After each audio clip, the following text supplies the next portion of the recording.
Здравствуйте, это передача «Телецентр». Здесь все самое интересное и актуальное о жизни Павлодара. Вы можете присоединиться к нашей беседе, позвонив по номеру 33 90 35. Сегодня очень много говорят о престиже рабочих профессий. И это правильно, ведь давно пора ломать стереотипы и говорить о том, что специалисты, они очень профессионалы своего дела и очень востребованы сейчас на рынке труда.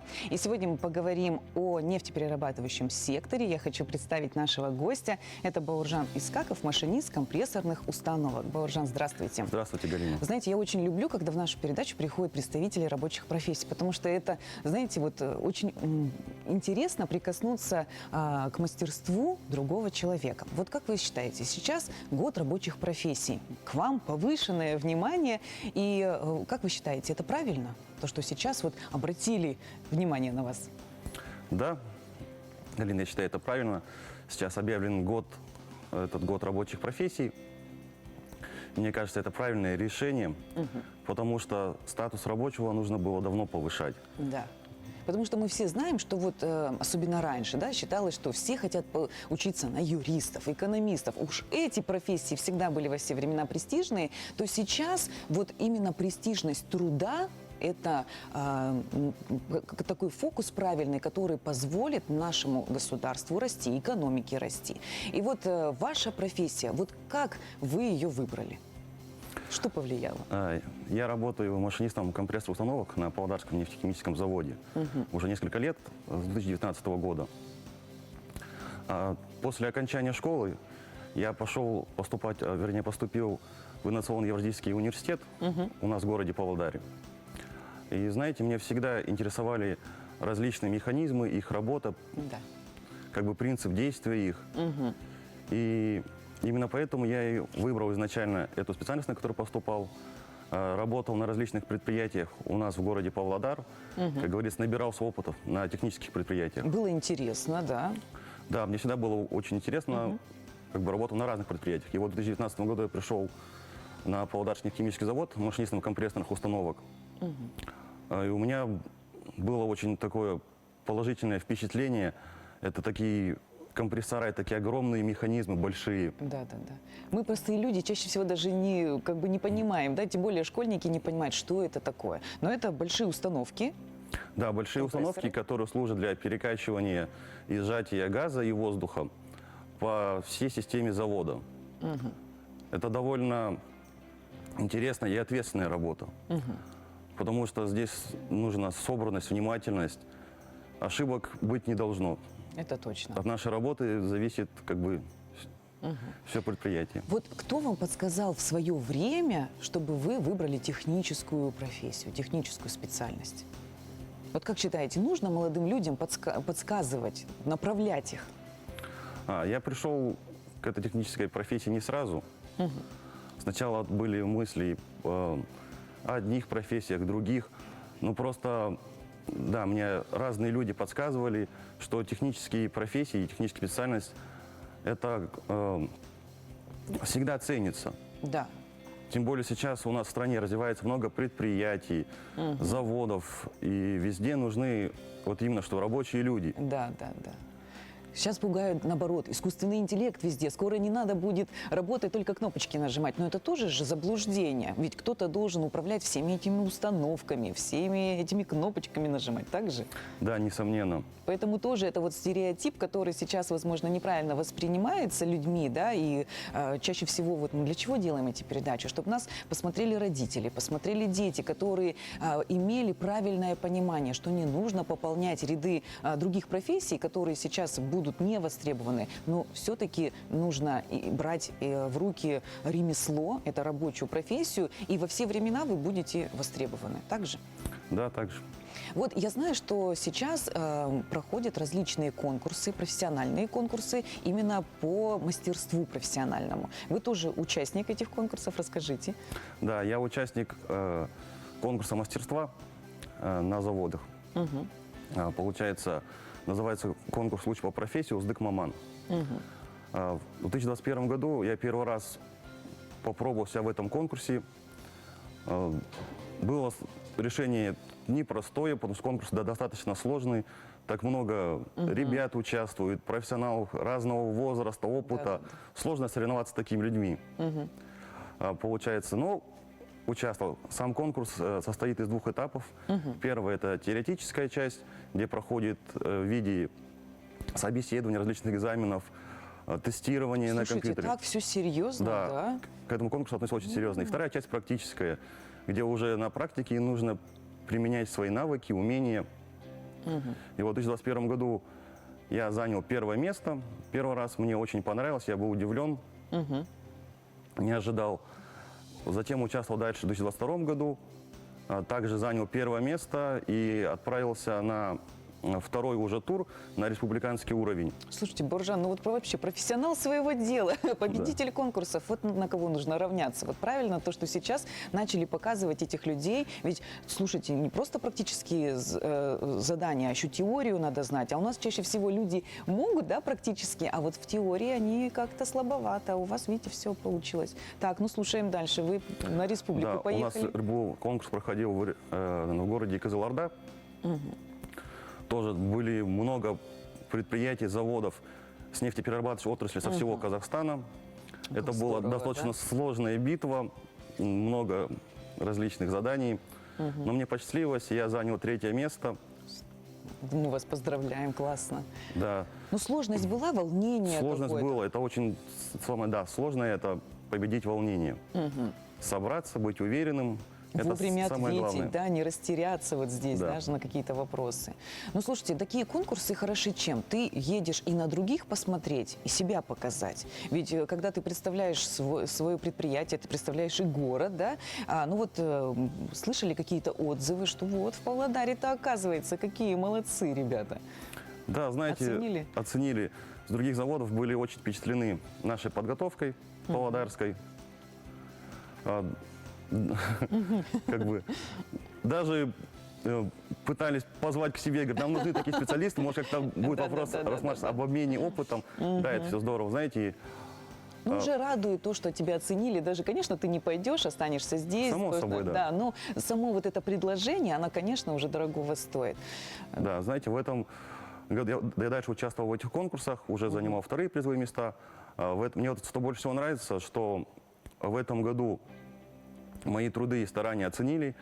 От партии «Аманат» мне в этом году вручили диплом высшей категории «Жас Уркен». Было очень приятно, поздравили. То, что не забывают у нас рабочие профессии, это дает уверенность и желание развиваться и дальше участвовать в различных таких мероприятиях. Но самое еще хорошо, что это призовые места, ведь каждый труд должен поощряться, да? Дают, наверное, какие-то денежные еще подарки. Да, несомненно. И это тоже хорошо. За призовые места тоже поощряют. Вот здесь вот мы с вами так вот плавно подошли к тому, что вот что человеку надо, да? Ведь чаще всего, когда выбираешь рабочую профессию, говорят о том, что быстрый карьерный рост. И вот можно также и по вам, вы работаете с 2019 года, да, на предприятии, и уже мастер своего дела, уже у вас награды, уже у вас достижения. Ведь кто-то может проработать в своей отрасли и 15-20 лет и не иметь этого всего. А здесь вот этот вот стимул, карьерный стимул, есть он такой? Да, несомненно, есть такой карьерный стимул. Главное – это не бояться, изучать свою профессию, прислушиваться к коллегам своим постарше, которые опытом, к мастерам своего дела. И, несомненно, можно, если упорно работать, трудиться, то все получится. То все получится. Боржан, я очень рада, что вы пришли к нам в студию. Желаем тоже вам удачи, чтобы у вас все получилось, все задуманное, чтобы все мечты у вас осуществились. Спасибо большое. Спасибо большое за внимание. Мы встречаем внимание. следующего гостя. Спасибо.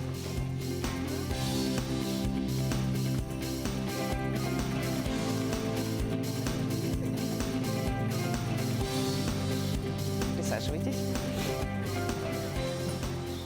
Ну, а мы продолжаем нашу программу. Я напоминаю, что мы работаем в прямом эфире. Телефон 33 90 35. Сегодня мы говорим о престиже рабочих профессий. Я хочу представить нашего следующего гостя. Это Марина Санникова, заместитель начальника технического отдела. Здравствуйте, Марина Альбиновна. Ну вот, я знаю, что вы очень долго проработали на предприятии, да? И вот сегодня, когда мы говорим о престиже рабочей профессии, когда вы в свое время выбирали эту профессию, вот вы пошли потому, что это было престижно или потому, что вам подсказали, что повлияло на ваш выбор? Ну, могу сказать, что повлияло именно в мои школьные годы было принято устраивать учебными заведениями день открытых дверей. То есть можно было прийти в учебное заведение, пройти по аудиториям, зайти в классы. Все потрогать, все Да, пощупать, да? послушать даже лекции. Поэтому меня пригласила моя подруга на такое мероприятие. И я побывала в Уфимском нефтяном институте. Естественно, меня это очень все впечатлило. И, Глазки загорелись, да? да, и ну, я уже понимала на тот момент, что технические специальности будут востребованы, потому что это был 1984 год, уже много было юристов, экономистов, Хотя это было еще советское модно. время, Уже да? тогда Уже это тогда было модно, Тенденция это взяла, да, и я была как-то направлена. понимала, что техническая специальность будет востребована. Поэтому... Без нее никуда. Ведь строятся Да. города, открываются новые предприятия. Везде нужны технические работники. И мне еще нравится, что техническая специальность, она, как сказать, заставляет думать. Мозг постоянно работает. Меня это очень привлекает. Как вы оказались здесь, в Павлодаре?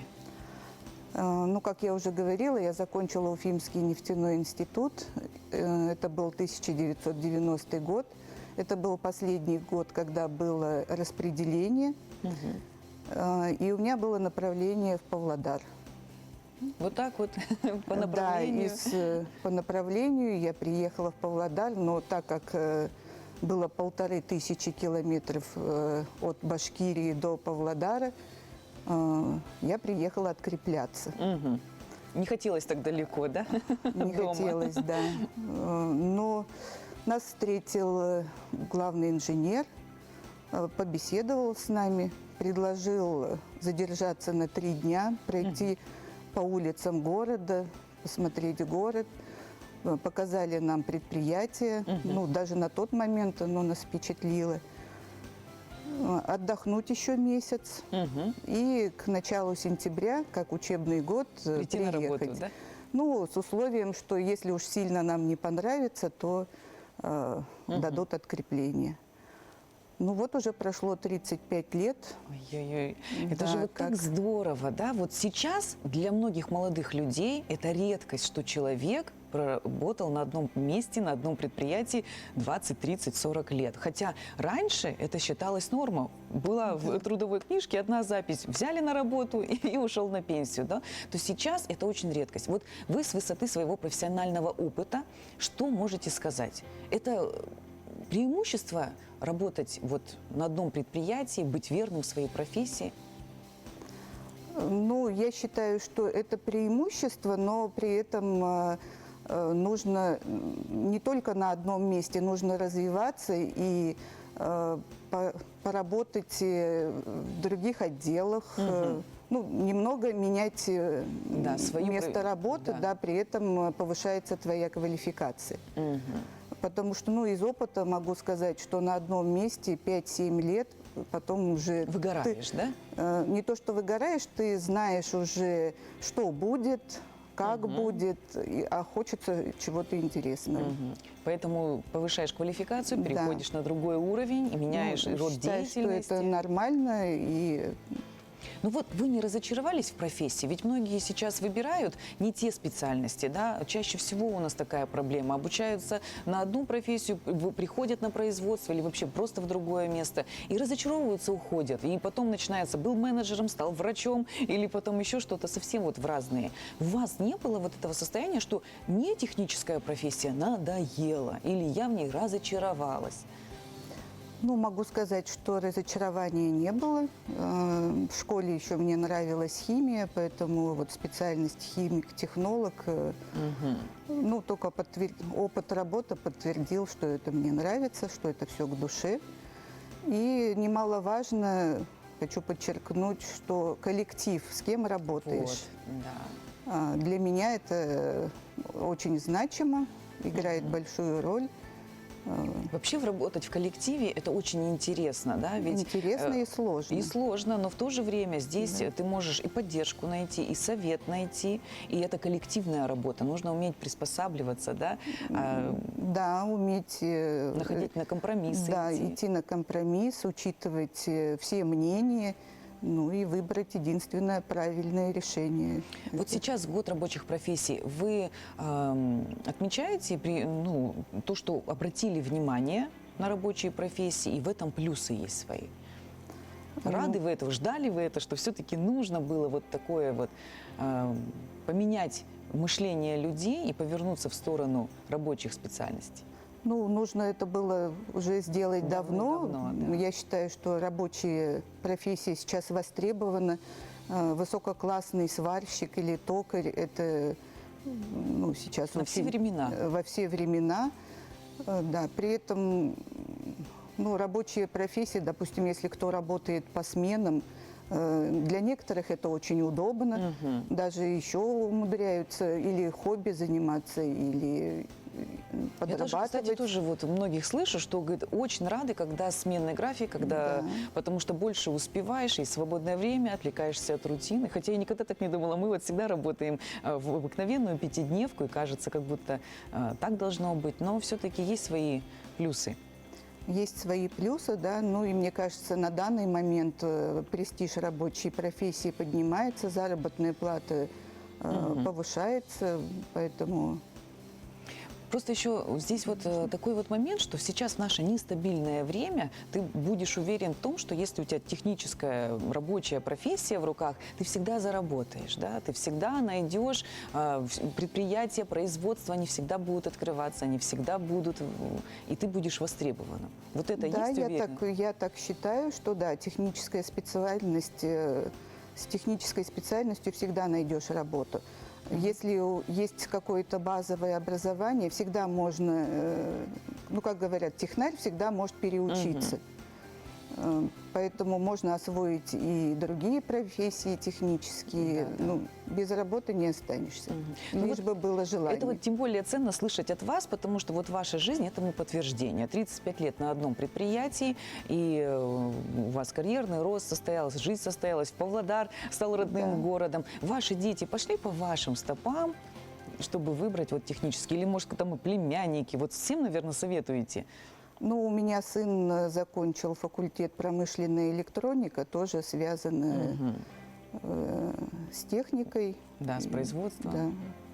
Ну вот сейчас что вы можете, какой совет дать молодым или их родителям, которые еще не знают, выбирают, боятся, возможно, тяжелого труда, чтобы они выбирали все-таки технические профессии? Ну, мне кажется, нужно начинать со школы, чтобы в школу пошли именно с объяснениями, уроками. Чтобы люди с производства даже, да, да, приходили в школы, проводили уроки именно вот профориентации, рассказывали о себе. Потому что когда ребенок уже заканчивает школу, ему уже поздно делать это уже выбор, будет да. поздно, да. Надо Поэтому- среднее звено охватывать, да? И я с вами соглашусь, потому что, мне кажется, сейчас очень многие, и взрослые, и их дети, они не знают об этих профессиях. О них нигде не рассказывают. Только люди вот в узком Да. кругу могут. Наверняка вы, наверное, когда приходите, спрашивают, а где вы работаете, кем вы работаете? Наверняка задают кучу Конечно, вопросов, да. да, что вы делаете? Поэтому интерес есть, достаточно вот информационной такой пропаганды для того, чтобы повернулись люди в сторону Да, рабочих нужно больше профессий. информации, также и на телевидении. Ну вот, чем мы с вами сегодня и занимаемся. Спасибо большое вам за интересную беседу. Вам, конечно же, удачи, как можно больше воспитать молодого поколения у вас на предприятии, чтобы передать им свой опыт и любовь к профессии. Спасибо. Спасибо большое. Но мы встречаем следующего гостя.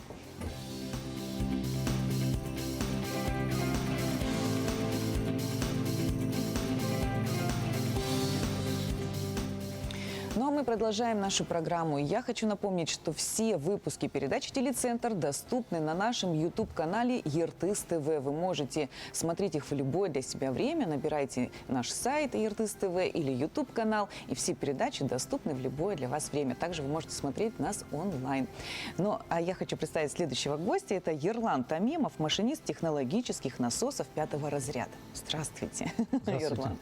Ну вот вы представитель такого молодого поколения, да, и мне вот сразу интересно, вам кто подсказал, кто направил выбрать техническую специальность? Ну, честно говоря, на заводе я оказался, можно так сказать, случайно, потому что никогда не думал, что я буду крутить гайки, крутить задвижки. Да. Вообще не представлял себя на заводе. У меня была олимпийская мечта. Я в прошлом мастер спорта по боксу.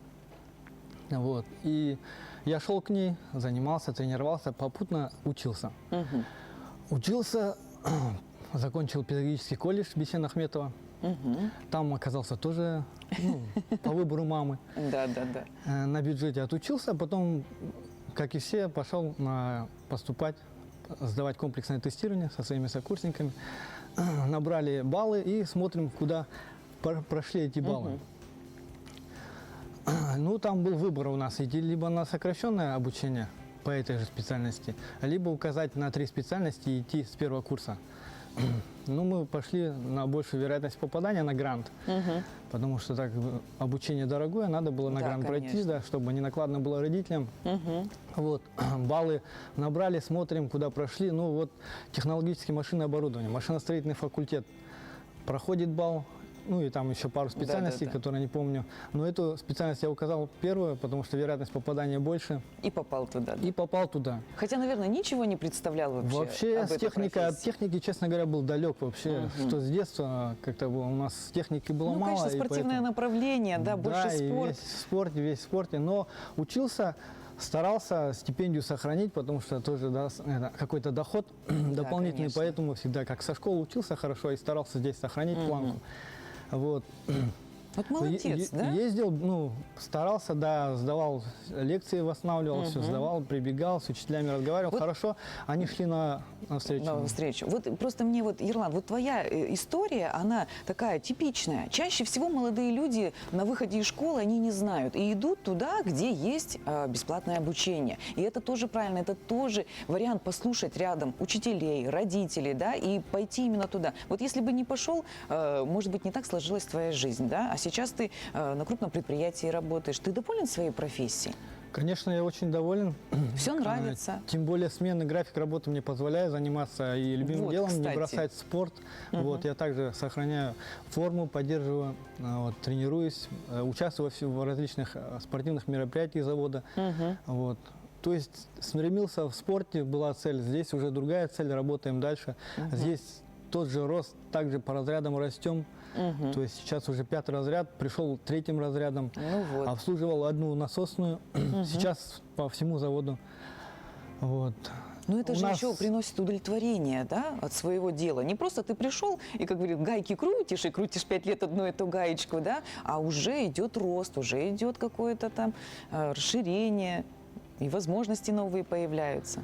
Да, вот этот рост квалификации, он всегда дает, как говорится, если ты растешь, я как всегда привык работать в спорте и работаю здесь, остаемся голодными до знаний, постоянно совершенствуемся. Вот. Есть возможность роста, то есть это хорошо мотивируется в зарплате. Вот самое интересное, вот сейчас мы говорим о том, что у нас год рабочих профессий, да, и это ломает стереотипы. Ведь вот, к сожалению, мы вот люди привыкли, да, ориентироваться на совсем другое. Вот, например, там стоматологи очень много получают, все пошли на стоматологи. Или там повара, вышел сериал, все пошли теперь тоже, чтобы быть шеф-поваром.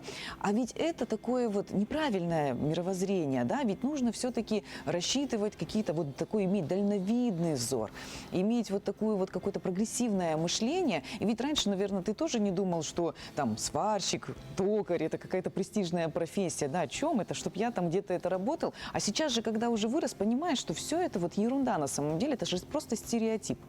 Да, эти люди всегда оставались в тени. Да. Они работали, тихо делали свое дело, Никто и все не довольствовались видел, да. этим, их работой. Никто их не поощрял, не кричал, что вот это они сделали, а то, что вокруг нас, это все техника, все оборудование, все машины. Да, Их да. кто-то создает, их кто-то обслуживает, поддерживает их техническое обеспечение. Вот сейчас этим занимаемся. Да, И так это же сейчас я вижу, профессионалы. да, что у нас есть свои обязанности по работе, мы их выполняем, но это все в тени, как К говорится. тому да. же надо еще возвращать уважение к труду. Очень часто мы перестали уважать людей, которые трудятся. А ведь если вот просто ребят, которые на улице, да, или кто-то вообще далек от технической профессии, хоть раз привести на производство и показать, благо мы журналисты, мы имеем такую возможность выезжать на предприятия крупные, промышленные. И когда мы видим, как они работают, это, конечно, дорогого стоит. Это дисциплина, это труд, это и физический труд. Ну, хотя, с другой стороны, вот ты же спортсмен, да, и сейчас можешь видеть, наблюдать, современные мальчишки боятся труда. Да, Вот я был почему таким так? же, я также боялся заморать ручки, Да, боялся да. вот этой черноты, да, все это. Ой, сейчас да. буду там тяжело Этих пахать, мозолей, как говорится, да. Но сейчас видишь, что это не страшно, это, как говорится, Наоборот, такая гордость, то, что да, ты это мужчина. мотивирует, да, это делает тебя мужчиной, и правда, завод сделал из меня мужчину. Я сейчас уже смело берусь за что-то неизвестное, ищу выходы, ковыряюсь, сам Да, стараюсь да. все это делать в той же технике домашней. Тирлан, молодец. Вот, это все, ну, Уже дома все тоже- можно сделать самому. Да, тот же завод, он заставляет ковыряться, искать пути, да, постоянно. Вот, и сейчас мы Вот еще продолжаем это. второй стереотип сейчас с тобой разрушать будем. Многие думают, что не хватает времени на свободного, на личную жизнь, на какие-то увлечения. Все же хотят быть так, на чили, на расслабоне, да, как у нас сейчас принято говорить. Но у тебя вот есть этот свободный график, когда ты можешь заниматься любым делом. Спорт ты не бросил. На предприятии есть активная спортивная жизнь, все верно? Да, все верно. Продолжаем поддерживать форму. Времени хватает при сменном графике, конечно. Но кто и в пятидневку работает, продолжает после работы идти в спортзал. И я вижу, также находясь в спортзале, вижу своих коллег, которые тоже при желании всегда можно найти часик, другой, поддержать здоровье свое.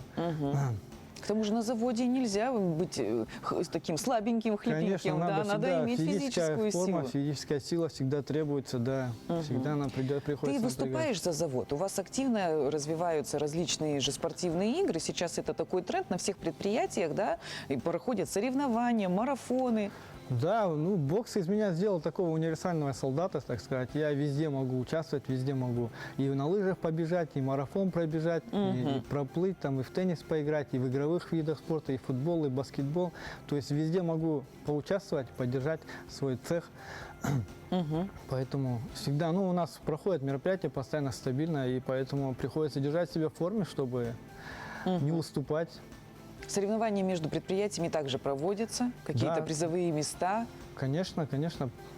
Ты уже у нас Всегда. гордость предприятия. Ну, стараемся, да. Грамоты также стоят на полочке, медали, пополняем. Ну, к тому же цеха. ты пример для других молодых людей. Сейчас не секрет, что многие, выбирая даже профессию, обучение проходят, приходят на предприятие, походят немножко и потом говорят: нет, для меня это не подходит, я увольняюсь. Вот как-то молодым людям объясняете, что да ты не бойся, мы тебе поможем, все будет хорошо. Есть такая преемственность поколений. К тому же ты же вот тоже молодой человек, как бы тебе-то уж доверяют.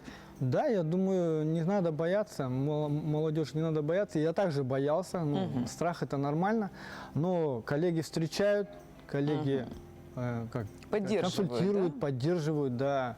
Нет, ничего страшного в этом. Все также приходят, знают только теорию, а тут практика. Практика, конечно, совсем другое. Вот интересно, Вот. всегда И вот отличается, да, теория от практики? Да, главное не бояться и в поте лица работать, что в спорте, так и на заводе. Ну, где бы то ни было, мне кажется, какую бы стезю ты ни взял, какой бы путь ты ни выбрал, везде надо пахать, везде надо совершенствоваться, да. Вот совершенно с тобой согласна, но не бывает бывает профессии нелегкой, да, всегда нужно научить себя, и вот сегодня мы, заканчивая передачу, обращаемся к телезрителям, если вы научитесь учиться, чтобы у вас вот это было желание трудиться, тогда вам любая работа, любая специальность будет по плечу. Ну и, конечно же, делайте выбор на технические профессии, чтобы завтра ваш ребенок не остался ни у дела, сказал, я представитель самой достойной профессии, да.